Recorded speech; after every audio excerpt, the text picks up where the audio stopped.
Indonesia sebelah mana ya Pak Bagus ya? Sebelah sini pula. Nih. Oh iya, ini Indonesia.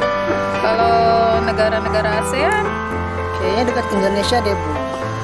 Ini, Bu. Oh, sebelah sini ya. Asia Tenggara.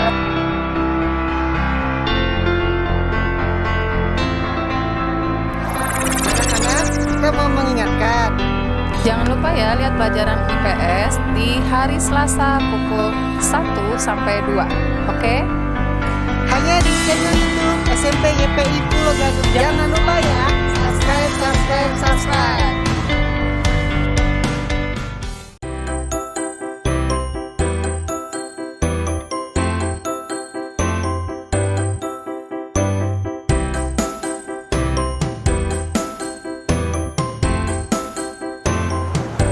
Jangan lupa saksikan pelajaran prakarya di hari Selasa jam 2 sampai jam 3 di PJJ SMP YPI Pulau Gadung.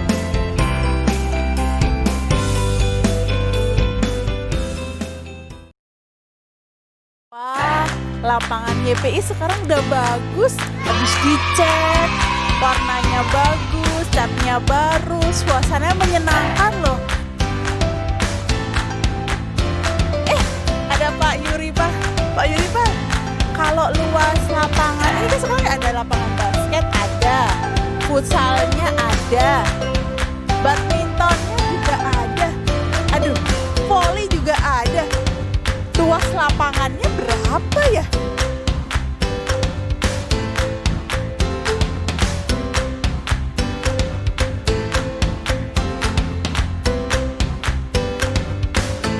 Untuk anak-anak semua, ternyata matematika itu bisa buat ngitung luas lapangan voli. Jadi jangan lupa saksikan pelajaran matematika dan kalian bisa ikuti di PJJ SMP YPI. Belajar online gak masalah. Setiap hari Kamis jam 1 siang hanya di YouTube SMP YPI Pulau Gadung. Belajar online gak masalah.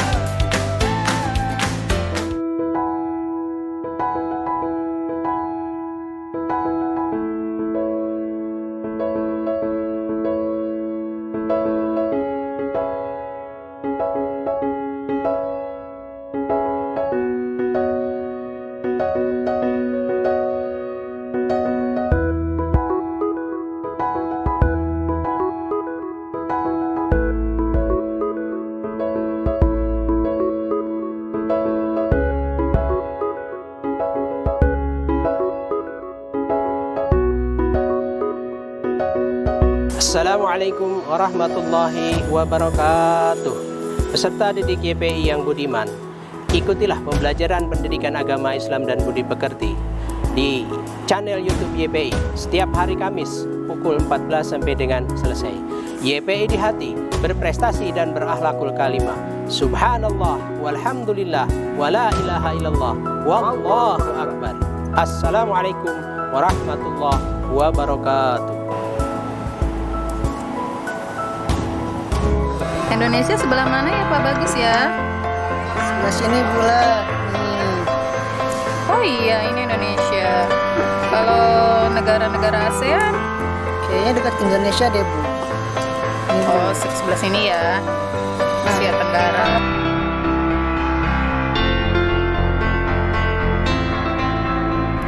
Anak-anak, kita mau mengingatkan. Jangan lupa ya lihat pelajaran IPS di hari Selasa pukul 1 sampai 2. Oke? Hanya di channel YouTube SMP YPI Pulau Gadung. Jangan lupa ya, subscribe. Oke, 3, 2, 1, kamera roll action. Assalamualaikum warahmatullahi wabarakatuh.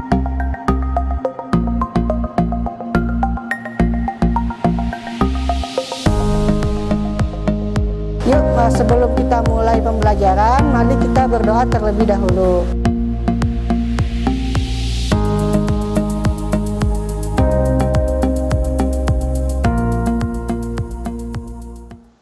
Assalamualaikum warahmatullahi wabarakatuh. Selamat siang anak-anak. Bagaimana kabarnya hari ini? Semoga kalian dalam keadaan yang baik ya. Bertemu kembali dengan Bapak di sini di PJJ YPI belajar online gak masalah. Sebelum kita mulai, mari kita membaca doa terlebih dahulu. Berdoa dimulai. Berdoa selesai. Oke. Hari ini materi yang akan kita pelajari tentang pengaruh interaksi keruangan terhadap kehidupan di negara ASEAN. Oke, siapkan dahulu buku dan alat tulis masing-masing ya. Sudah siap semua? Bagus. Mari kita mulai. Oke.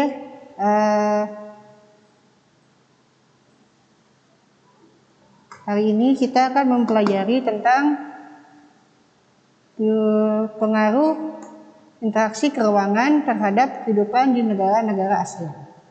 Ya, jadi kita memiliki tujuan pembelajaran berupa, jadi kalian setelah melakukan pengamatan melalui video maupun presentasi yang akan disampaikan, kalian mampu kalian mampu menganalisis pengaruh interaksi keruangan terhadap kehidupan di negara-negara ASEAN. Jadi kalian akan mampu nih menganalisis apa? Menganalisis interaksi keruangan terhadap apa? Terhadap kehidupan di negara-negara ASEAN. Lanjut. Ini ada pengaruh interaksi keruangan terhadap kehidupan di negara ASEAN. Jadi secara garis besar, materi yang akan dibahas mengenai pengaruh interaksi keruangan terhadap kehidupan di negara-negara ASEAN ini mencakup 1. Pengaruh faktor alam terhadap perubahan ruang dan interaksi keruangan. Di dalamnya itu ada faktor alam, faktor geologi, faktor kesediaan sumber daya alam.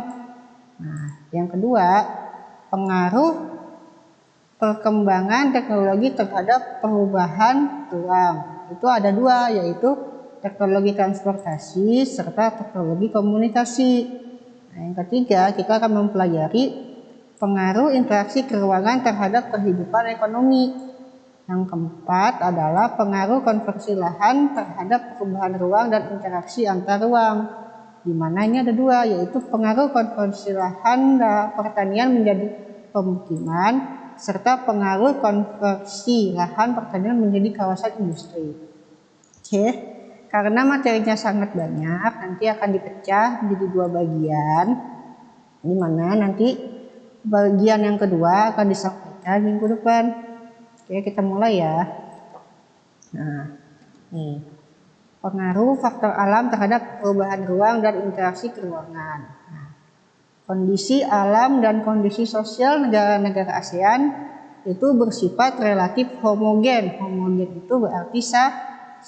Kondisi sosial dan kondisi alam tuh di negara-negara ASEAN itu relatif sama atau homogen dan saling membutuhkan untuk memudahkan interaksi antar satu negara dan negara lainnya. Nah, dimaksud homogen di sini yaitu kita lihat dari faktor cuaca ya. Kan sebagian besar wilayah ASEAN itu berada di dekat khatulistiwa sehingga cuacanya cenderung panas ya, jadi lembab gitu, panas. Nah, seperti Indonesia misalnya, pasti kan cuacanya tidak jauh berbeda dengan negara Malaysia dan juga negara Singapura, kan nggak jauh-jauh beda. Kalau Thailand juga cuacanya hampir mirip-mirip lah, hanya berbeda beberapa derajat, tidak ekstrim perbedaannya antar satu negara dengan negara lain cuacanya. Begitu juga dengan kontur tanahnya, dengan susunan tanahnya, dengan penyusun batuan-batuannya itu relatif sama antar negara-negara ASEAN karena berada dalam satu kawasan, yaitu kawasan Asia Tenggara. Oke, jadi susunan atau kondisi yang relatif sama tersebut itu menimbulkan efek saling membutuhkan untuk memudahkan interaksi antara satu negara dengan negara lainnya. Nah, interaksi ini terjadi dalam bentuk kerjasama di berbagai bidang. Ya, banyak faktor yang menimbulkan berbagai bentuk interaksi antar negara tersebut, antara lain Apa nih faktor apa aja nih? Antara lain yaitu faktor iklim dan faktor geologi. Nah, ada dua ya faktor apa aja? Satu faktor iklim, yang kedua faktor geologi. Nah, next faktor alam. Faktor alam atau faktor iklim. Lokasi negara ASEAN yang berada di antara benua Asia dan benua Australia menyebabkan wilayah ini memiliki pola arah angin yang berganti setiap setengah tahun sekali. Nah, angin ini dinamakan angin muson timur dan angin muson barat. Masing-masing menyebabkan terjadinya musim kemarau dan musim hujan. Iklim yang dipengaruhi tiupan angin muson dinamakan iklim muson. Selain iklim matahari dan iklim muson, wilayah negara-negara di ASEAN juga dipengaruhi iklim fisis. Iklim fisis itu apa? Yaitu iklim yang dipengaruhi keadaan fisik suatu wilayah seperti perairan laut, pegunungan, dan dataran. Oke, nah jadi seperti diketahui bahwasanya negara-negara di ASEAN itu terletak di antara dua benua dan dua samudra, yaitu benua apa aja? Benua Australia di bawah ya, di bagian selatan, serta benua Asia di atas atau di bagian utara, serta samudra Hindia dan samudra Pasifik ya.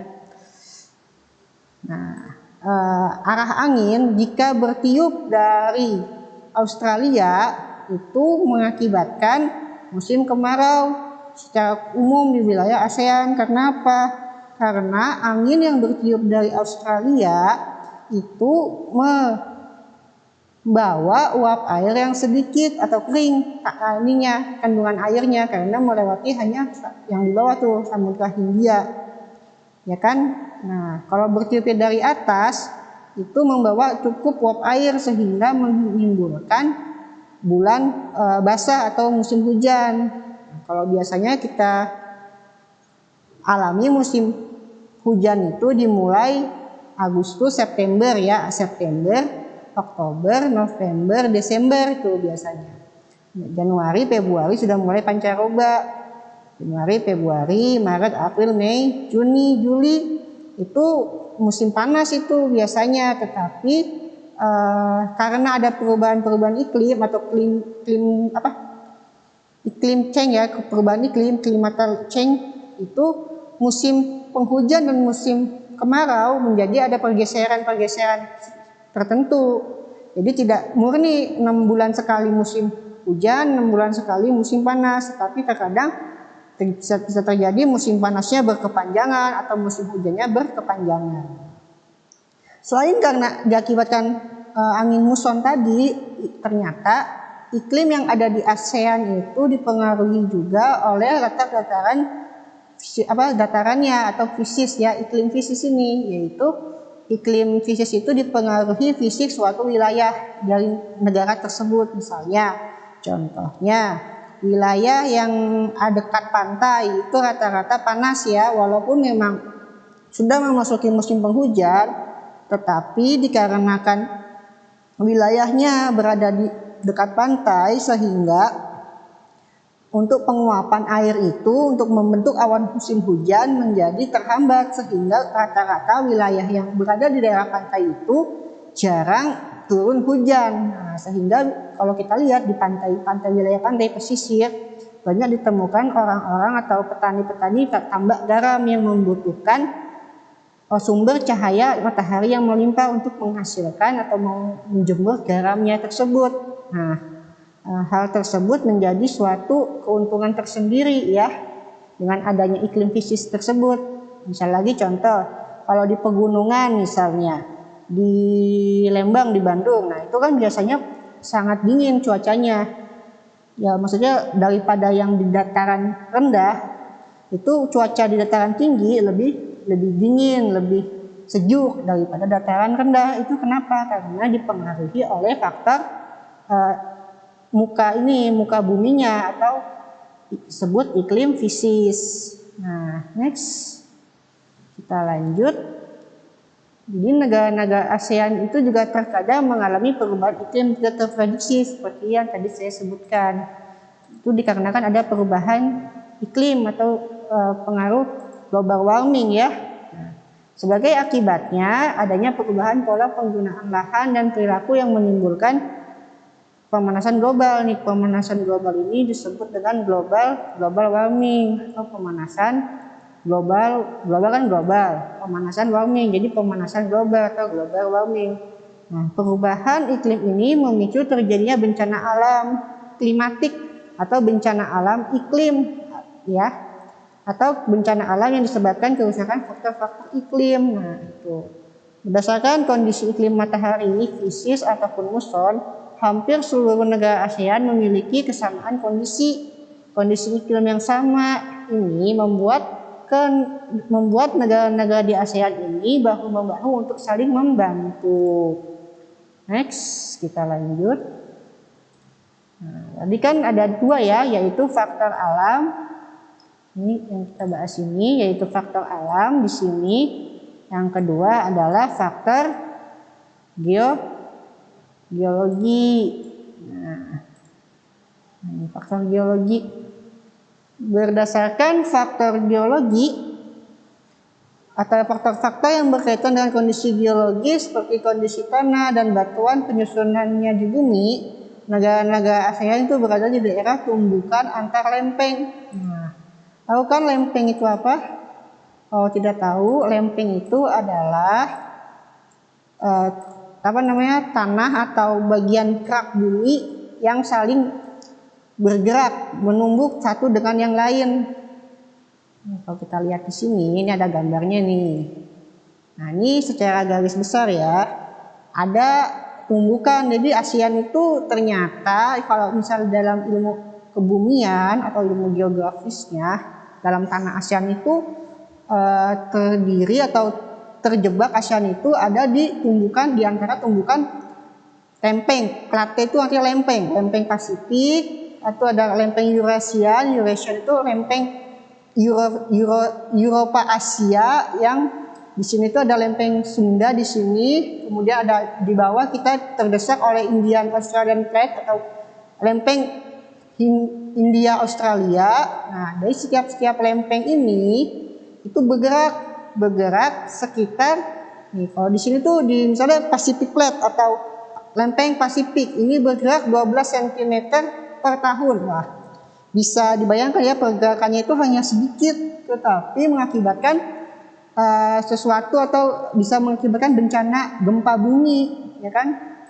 Nah, ini misalnya Asian Plate, terus ini India Australian Plate bergerak 5 sampai 6 cm per tahun, mendesak ke atas, mendesak Eurasian Plate gitu.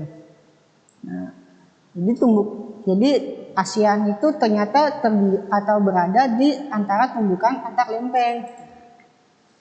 Pergerakan lempeng yang bertumbukan mengakibatkan terjadinya bencana geologis seperti apa? Contohnya gempa bumi. Nah, apabila terjadi di laut atau mempengaruhi pergerakan gelombang laut, gempa bumi dapat menimbulkan bencana tsunami. Contohnya seperti tsunami yang terjadi di Aceh yang terjadi tahun 2004 gitu ya, kalau anak-anak masih ingat. Nah, setidaknya 4 dari 11 negara ASEAN, yaitu Indonesia, Malaysia, Thailand, Myanmar, pernah mengalami kejadian gempa yang merenggut korban jiwa sangat banyak. Sebagian besar korban diakibatkan tsunami yang terjadi setelah gempa berlangsung. Korban tsunami yang menggemparkan dunia itu terjadi di wilayah Indonesia, di Aceh nih tahun 2006, bukan 2004 salah saya. Ya 2006 kejadian tsunami di Aceh itu. Oke, next. Nah, selain lempeng ya, berada di antara tumbukan lempeng, ternyata ASEAN itu juga dikelilingi oleh gunung-gunung api atau disebut dengan Pacific Ring of Fire. Nah, ini terutama di Filipina. Filipina itu terdapat banyak gunung api aktif. Nih, kalau dilihat nih gunung api mulai dari Indonesia membentuk Ring of Fire atau gunung api, cincin gunung api. Nah, sampai nanti ke sana sini mengelilingi, intinya nih sebenarnya mengelilingi dunia, tapi ASEAN ini berada di tepiannya. Jadi banyak gunung-gunung api yang terdapat di wilayah-wilayah ASEAN, mengakibatkan terjadinya terjadinya pengaruh interaksi keuangan terhadap kehidupan di negara-negara ASEAN. Dengan banyaknya gunung api di wilayah ASEAN itu mempengaruhi kehidupan di negara-negara ASEAN. Mana tadi gunung apinya? Nah ya, nah, oke. Untuk supaya anak-anak bisa mempelajari lebih lanjut mengenai apa itu lempeng, apa itu pergerakan lempeng, coba kalian saksikan video berikut ini. Oke?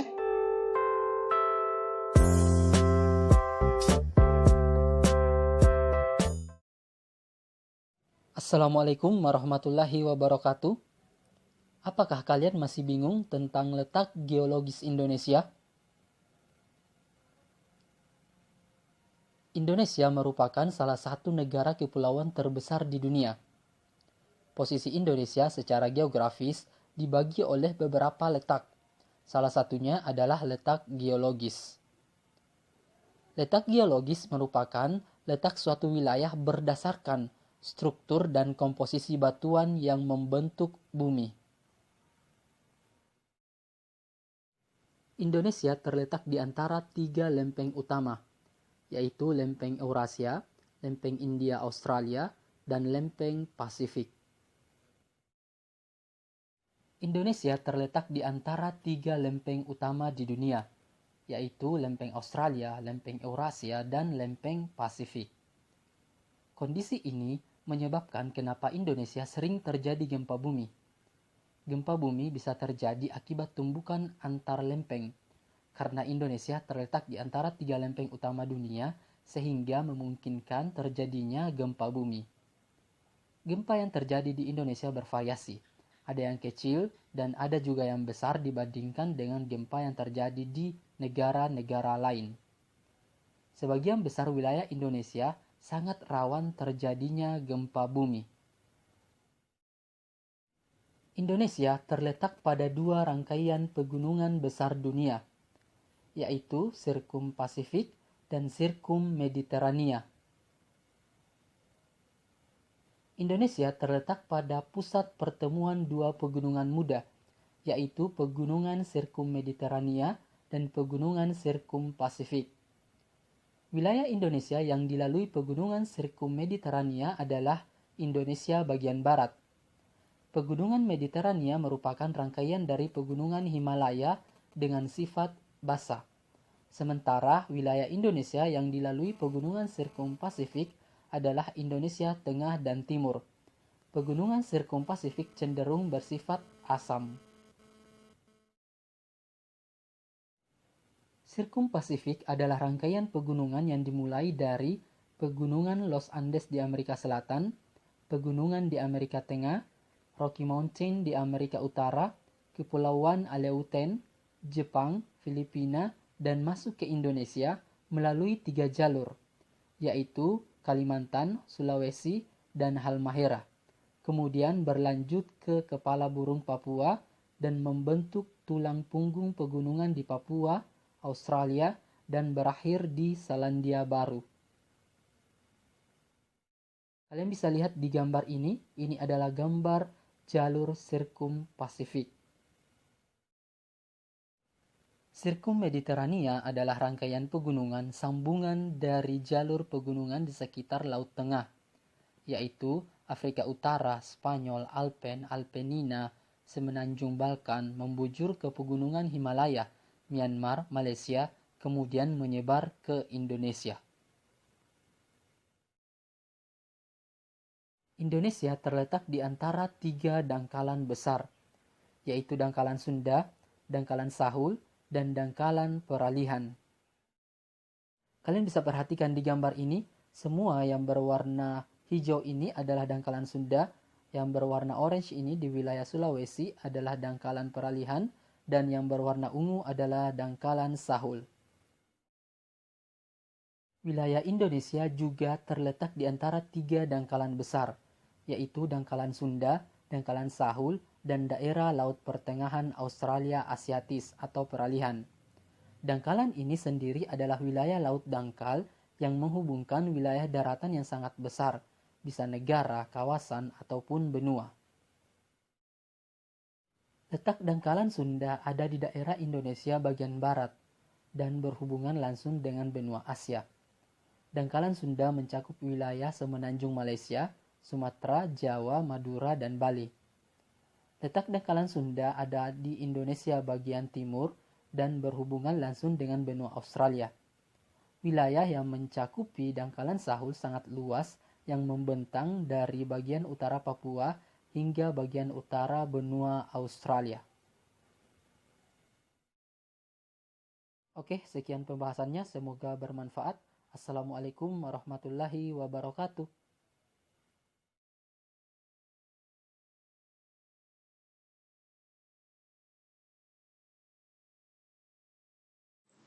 Oke, sekian video pembelajaran yang kalian dapat saksikan. Kalian jadi dapat mengerti sedikit mengenai pergerakan lempeng, apa itu lempeng dan bagaimana cara kerja lempeng yang ada di bawah tanah ya. Setelah ini kita akan lanjutkan kembali, jadi jangan kemana-mana, tetap di PJJPI, belajar online, gak masalah.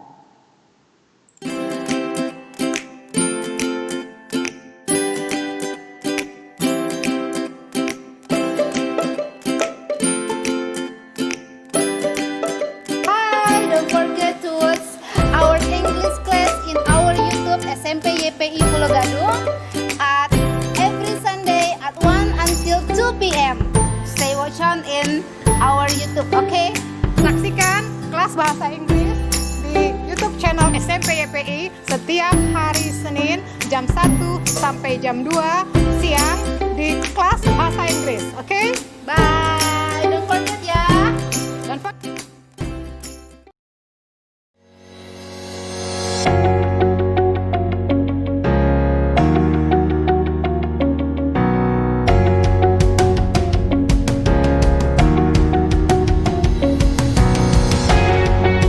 Jangan lupa saksikan mata pelajaran PPKN setiap hari Senin jam 2 sampai jam 3 sore. Hanya di channel YouTube SMP YPI Pulau Gadung.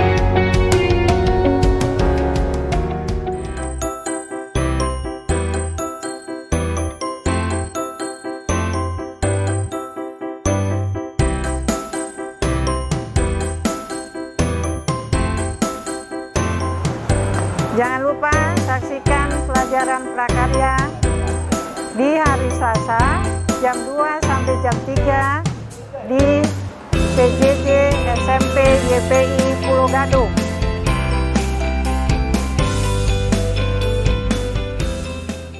Wah, lapangan YPI sekarang udah bagus, habis dicat, warnanya bagus, catnya baru, suasananya menyenangkan loh.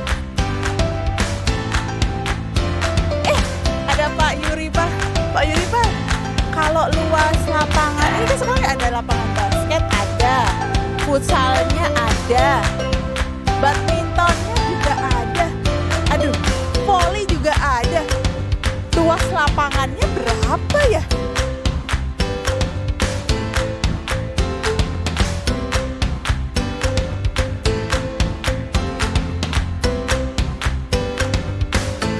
Untuk anak-anak semua, ternyata matematika itu bisa buat ngitung luas lapangan voli. Jadi jangan lupa saksikan pelajaran matematika dan kalian bisa ikuti di PJJ SMP YPI. Belajar online gak masalah. Setiap hari Kamis jam 1 siang hanya di YouTube SMP YPI Pulau Gadung. Belajar online gak masalah.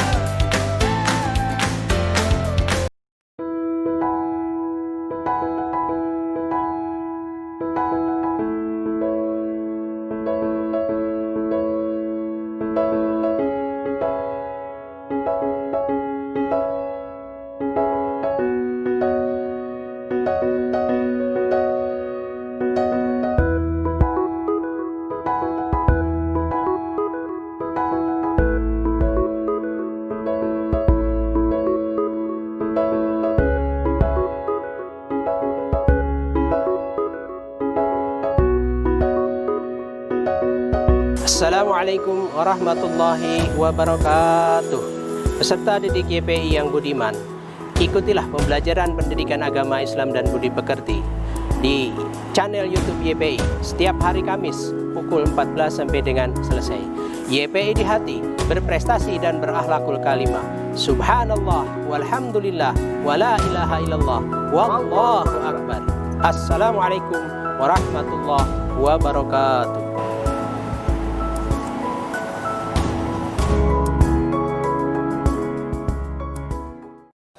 Indonesia sebelah mana ya Pak Bagus ya? Sebelah sini pula. Nih. Oh iya, ini Indonesia. Kalau negara-negara ASEAN? Kayaknya dekat Indonesia deh, Bu. Oh, sebelah sini ya. Asia Tenggara.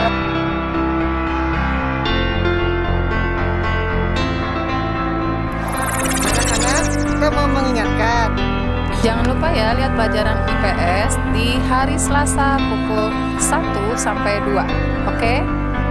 Hanya di channel YouTube SMP YPI Pulau Gadung. Jangan lupa ya, subscribe.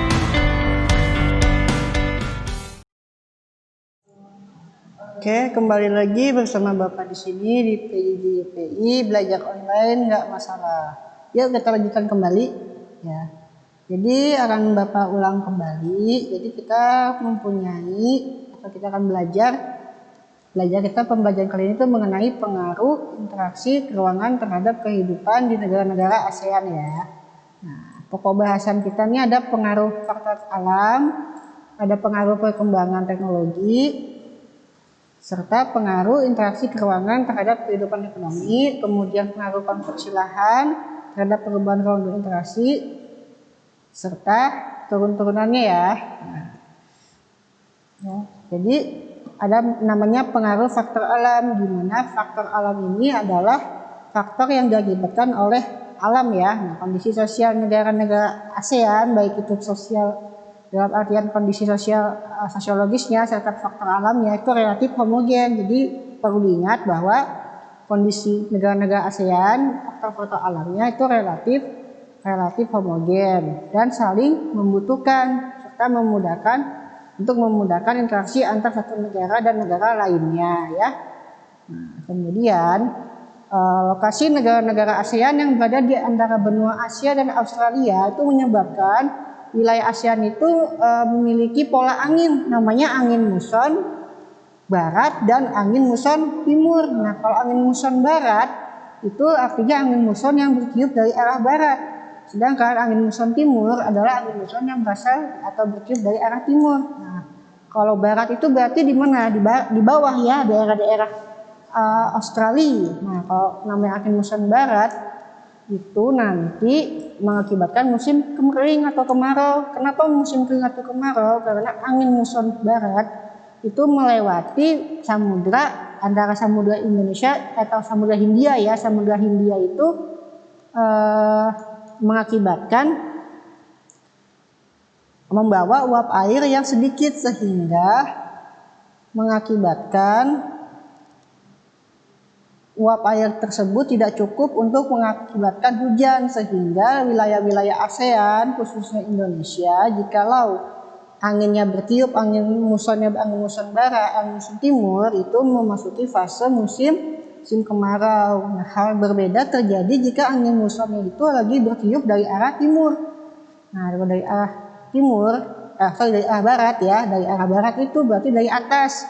Nah, dari atas itu banyak membawa uap air sehingga mengakibatkan angin musonnya itu membawa cukup uap air sehingga wilayah ASEAN itu mengakibatkan musim hujan. Nah, secara teori itu angin muson itu bertiupnya bergantian 6 bulan sekali.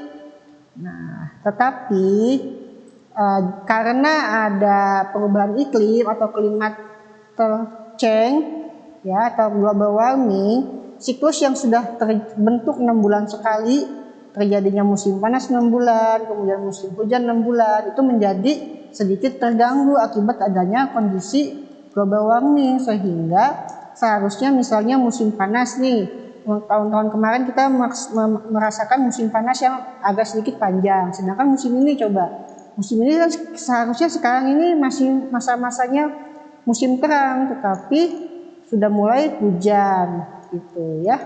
Nah, ternyata selain faktor-faktor angin muson tersebut, ternyata faktor iklim itu atau faktor alam itu, cuaca itu bisa juga diakibatkan oleh cuaca fisis ya. Nah, nih. Nah, faktor iklim fisis. Iklim matahari iklim fisis. Iklim fisis ini adalah iklim yang dipengaruhi oleh letak fisik muka bumi wilayah tersebut. Contohnya misalnya kalau misalnya wilayah tersebut adalah wilayah pegunungan, rata-rata musimnya itu selalu sejuk, banyak terjadi hujan. Karena apa? Karena wilayahnya kan di dataran tinggi, sehingga mengakibatkan banyak terbentuknya awan-awan hujan di sana, sehingga wilayahnya dingin, terus juga sering terjadi hujan. Walaupun sebenarnya secara umum di wilayah tersebut masih musim kemarau, tetapi karena kondisi fisis wilayah tersebut ada di pegunungan, sehingga mengakibatkan wilayah tersebut berbeda iklimnya dibandingkan wilayah-wilayah yang lain. Next, faktor geologi. Tadi udah nonton video kan sebelumnya. Faktor geologi itu adalah faktor yang berkaitan dengan kondisi geologis seperti kondisi tanah dan batuan penyusunnya di bumi. Nah, negara-negara ASEAN itu kan berada di daerah tumbukan antar lempeng. Yang namanya tumbukan antar lempeng berarti sering mengakibatkan bencana. Salah satunya adalah bencana bumi. Nah, kalau tadi kita lihat ya, nih secara garis besar lempeng-lempeng bumi yang ada di ASEAN itu tuh ada namanya lempeng Pasifik, lempeng Australia Hindia Australia, dan lempeng Eurasia. Nah, masing-masing lempeng ini saling mendesak satu sama lain. Jadi lempeng Pasifik dari Pasifik mendesak ke sini, terus lempeng Eurasia dari Eurasia Asia, Eropa Asia dari atas mendesak ke bawah. Lempeng Australia dari bawah, dari benua Australia mendesak ke atas. Nah, setiap lempeng ini menghasilkan tumbukan sehingga mengakibatkan gempa bumi. Gempa bumi itu dapat mengakibatkan bencana salah satunya ya. Nah, seperti yang diketahui, selain mengakibatkan gempa bumi, ternyata kondisi ASEAN yang berada di tengah-tengah lempeng dunia ini bisa dikatakan mengakibatkan efek sampingnya itu juga bagus, yaitu banyak terdapat kandungan mineral-mineral seperti misalnya minyak bumi, gas, dan kandungan-kandungan bahan tambang lainnya, sehingga mengakibatkan wilayah-wilayah ASEAN itu menghasilkan banyak sumber daya alam. Nah, ya. Nah, di slide selanjutnya. Nah, nih faktor kesediaan sumber daya alam. Nah, tidak semua sumber daya alam diperlukan suatu negara tersedia di negara tersebut. Sayangnya begitu. Misalnya contoh Laos, ya kan? Laos itu kan berada di tengah-tengah, diapit oleh negara-negara lain, sehingga sumber daya alamnya itu untuk bagian sumber daya ikan tidak mendapat.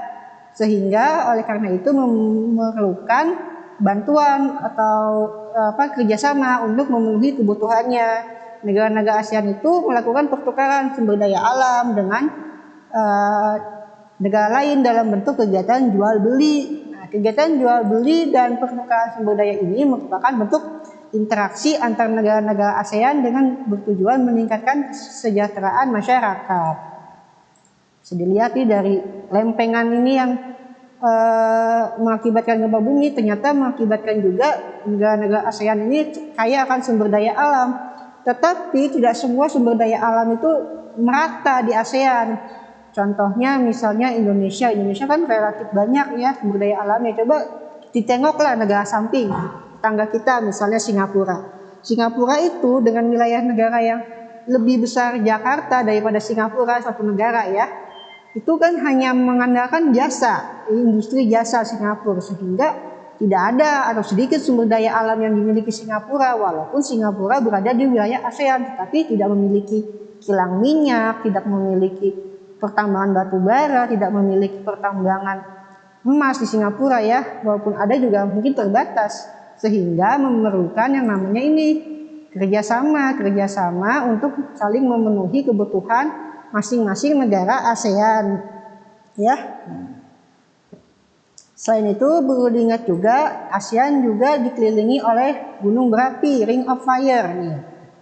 Ya, Ring of Fire mulai dari Filipina masuk ke wilayah timur Asia Maluku ya, Nusa Tenggara, Ternate, Bali, ke Jawa, Pulau Jawa bagian selatan, Sumatera, banyak terjadi gunung-gunung api di kawasan ASEAN. Nah, dengan adanya gunung berapi ini mengakibatkan selain rawan bencana gunung api, selain letusan, terus mungkin longsor dan juga awan panas, ternyata memiliki efek positif dengan banyaknya gunung api di wilayah ASEAN, yaitu menimbulkan tanah-tanah di wilayah negara Asia Tenggara ini menjadi subur akan pertaniannya, sehingga rata-rata wilayah ASEAN itu, negara-negaranya itu merupakan negara agraris atau negara petani ya. Nah, tapi balik lagi ke sini bahwasanya tidak semua sumber daya alam yang diperlukan oleh suatu negara itu tersedia di negara tersebut. Misalnya contoh, kita ambil contoh lagi Singapura misalnya. Singapura itu kan wilayahnya sedikit, sehingga Singapura itu tidak memiliki lahan pertanian yang memadai, sehingga Singapura memerlukan impor ya, impor dari luar negeri. Ini ekspor ya, luar negeri ya. Ekspor atau kalau dari dalam kan kita ekspor, kalau dari luar impor ya.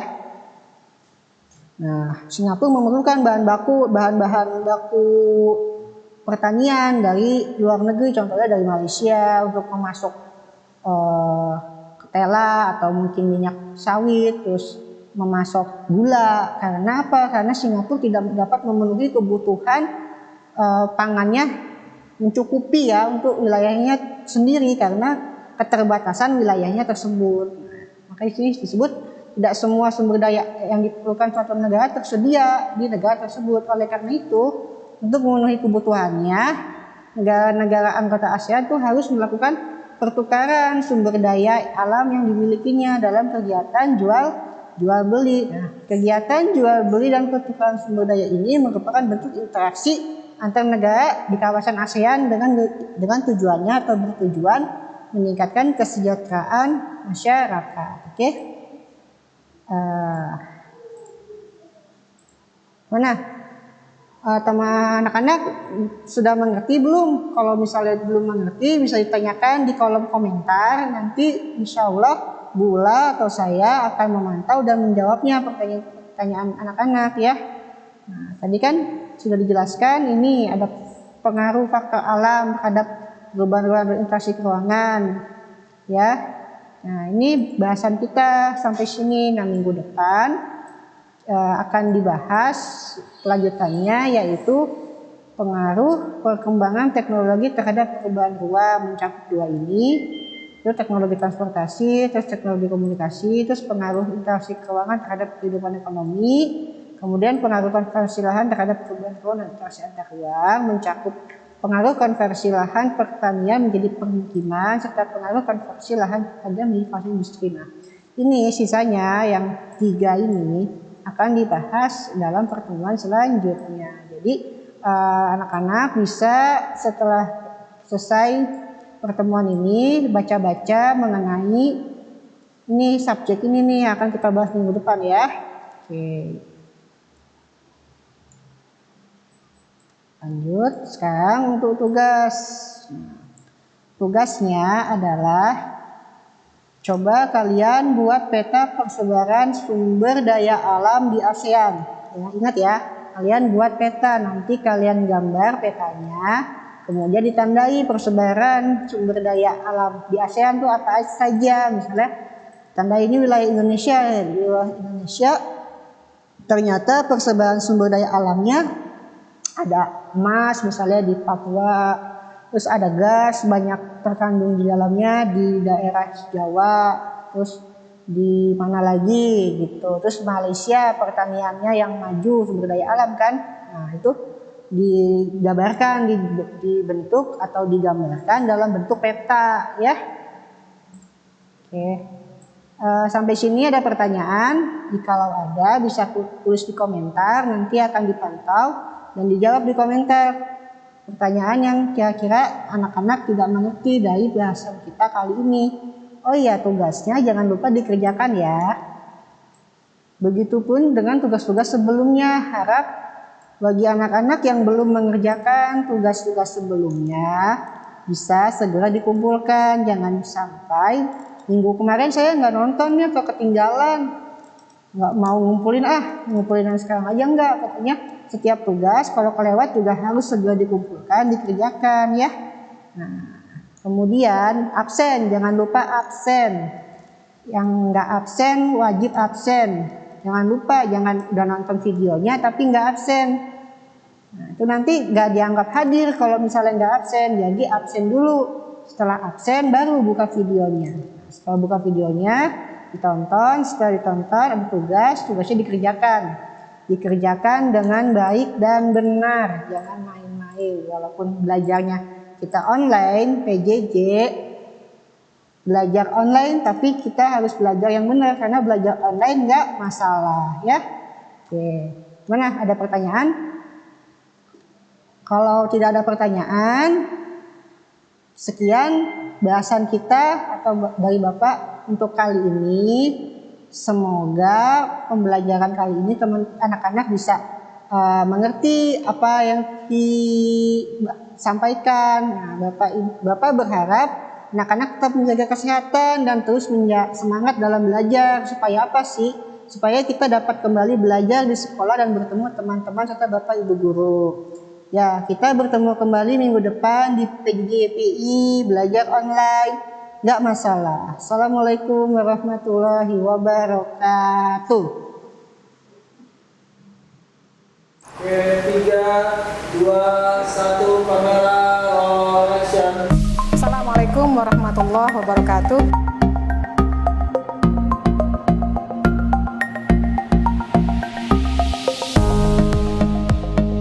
Yuk, sebelum kita mulai pembelajaran, mari kita berdoa terlebih dahulu.